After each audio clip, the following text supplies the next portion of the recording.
Nakakarindi na po makinig minsan dito sa impeachment trial. Nung una, ito po yung una nilang witness, no? Habang nagaganap to, sabi ko, kinakailangan kong mailabas tong gigil ko.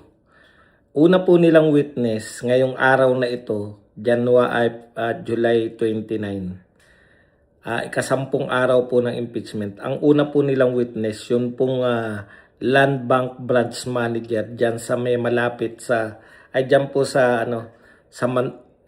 basta yun sa Mandaluyong. Okay. So, nagtataka ako nung una, bakit to witness? Ano yung ibubulgar niya? So, natapos si Chua. Una pala muna, no? Ito muna si Laila de Lima. No, wala nang ang papel sa impeachment. Ang tangi pang gagawin, mag-i-speech, bawal na nga magbigay ng mga kuro-kuro nila kung yung basta bawal sila mag-akusa. Kinakailangan mag-present sila ng ebidensya at ng testigo. Okay, etong una nilang testigo, Land Bank. Ang sinasabi lang naman ng testigo, nag-withdraw po ng 125 million itong Office of the Vice President sa kanilang branch. Tapos, ng cash. So, wala po akong nakikitang problema sa testimonya sa pagtatanong po ni Chua. Wala akong nakikitang anong problema doon, 'di ba? Anong problema kung nag-withdraw ang Office of the Vice President ng cash na 125? Samantalang alam nating lahat na itong withdraw na to ay confidential fund. Bakit po cash? 'Di ba? Bakit po wini-withdraw ng cash? Hindi po pwedeng issuean ng cheque. Hindi po 'yang katulad ng mga paswelduhin. Confidential fund, pinapasweldo po 'yan o binibigay po 'yan sa mga confidential agent, no? Ngayon, hindi po pwedeng bigyan mo ng ATM, hindi po katulad yan ng mga pangkaraniwang manggagawa sa gobyerno. Nung ako po ay nasa gobyerno, may ATM po kami. Hindi talaga nagwi-withdraw ng cash sa Land Bank dahil pinadadaan po ng Land Bank. Kailan ba naging Vice President si BP Sara? 2022. Lahat po yan through ATM na. Buhat nung nagtrabaho ko sa gobyerno, ATM na po yan. Hindi po magwi-withdraw ng cash sa Land Bank. Kaya po sinasabi ng Land Bank na unusual yung pag-withdraw ng cash. Hindi po, nakakarindi po kasi palibasa, yung mga nagtatanong po, no? Alam ko sinasadya nila, ito yung script eh.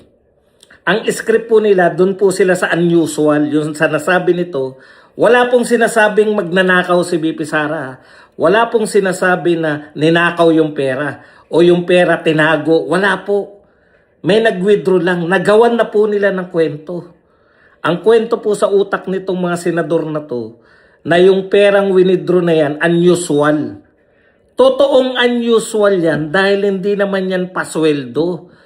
Totoong unusual yan dahil yan ay confidential fund. Ang confidential fund po, hindi pwedeng chinicheke yan. Hindi pwedeng dinadaan sa ATM. Dahil ang ATM po, para ka magka-ATM, kinakailangan tunay na pangalan mo. Mag-o-open ka ng account mo sa bangko at padadaanin dyan yung sweldo mo.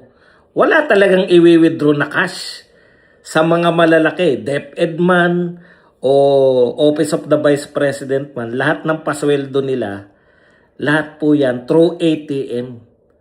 So wala pong unusual, kaya po sinabi po na unusual dahil hindi po usual na merong government agency na nagwi-withdraw ng cash. Dahil ang transaction po nila, cheque-cheque lang.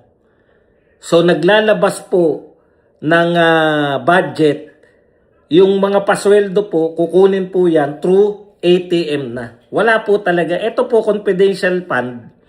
Hindi po yan po pwede na idaan po sa cheque o idaan yan sa ATM. Dahil malalaman kung sino yung mga confidential agent.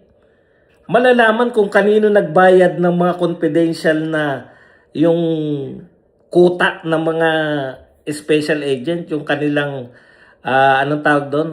Safe houses. O di po ba? Kaya nga po confidential, hindi po binubulgar dapat. Uminog po yung tanong ng mga matatalinong senador sa unusual yan. Kailan po kayo, meron po ba kayong karanasan na may nag-withdraw na mas malakas pa dyan? So unusual po. Ang hina pa ng kokote nung isang nagtatali-talinuhan na nagngangalang Raysa Ontiveros. 250 times daw. 250 times? Baka ang ibig niya sabihin 250%. Iba po yung 250% sa 250 times. Ang 250% po ay dalawang times 2.5 lang. Okay, anyways. Ito po yung punto natin diyan, no. Ang punto ko po rito, nag-concentrate po sila sa mga chismis. Hindi po nila naunawaan yung unusual eh. Ang unusual po, ibig sabihin, hindi siya usual. Ano po yung hindi usual? Hindi po laging may nagwi-withdraw sa kanila. Ilang beses lang daw eh. Maski nga to, 4 na beses lang daw na may nag-withdraw eh. Talagang hindi unusual dun. Ilang taon, sa loob ng 1 taon, 4 ka lang beses nag-withdraw ng ganong kalaki. Unusual ang tawag pag hindi usual. Pero dahil mahina umintindi itong mga to, o yung iba naintindihan nila, pero gusto nilang manlito ng tao, kaya ang kahulugan nila ng unusual ay illegal. Ang kahulugan nila ng unusual ay lumalabag sa batas. Wala po nilalabag sa batas pag nag-withdraw ka ng cash, lalo na kung withdraw mo ay confidential fund. Kaya minsan, nakakarinding pakinggan tong mga senador na to kasi yung mga tanong po nila, alam mo na. Nagtataka nga ako, ano namang koneksyon? Bakit ito ang inyong testigo? Ano ang sasabihin niyan? Sasabihin niya ba magnanakaw si BP Sara? Paano niya malalaman? Yung pala, gusto lang nilang iparating unusual, panay pahiwatig. Bakit po ba ninakaw ba yan? Pag unusual po ba, ibig sabihin ninakaw ni BP Sara yan? Pag unusual po ba, ibig sabihin hindi po yan na naging, hindi po ibinayad dyan sa mga paggagamitan ng confidential fund? Pagka unusual ba, pinambili ba yan ng helicopter? Pinambili ba yan ng luxury cars? Pinambili ba yan ng mansion? Kulang po yan. Wala pong 125 na mansion sa Forbes Park. Pinakamura pong mansion doon, 1 billion. O, yan po. Kaya po nakakarindi minsan, sumubaybay dito. Talagang ma-high blood ka rito sa mga katanungan ng mga senadores natin.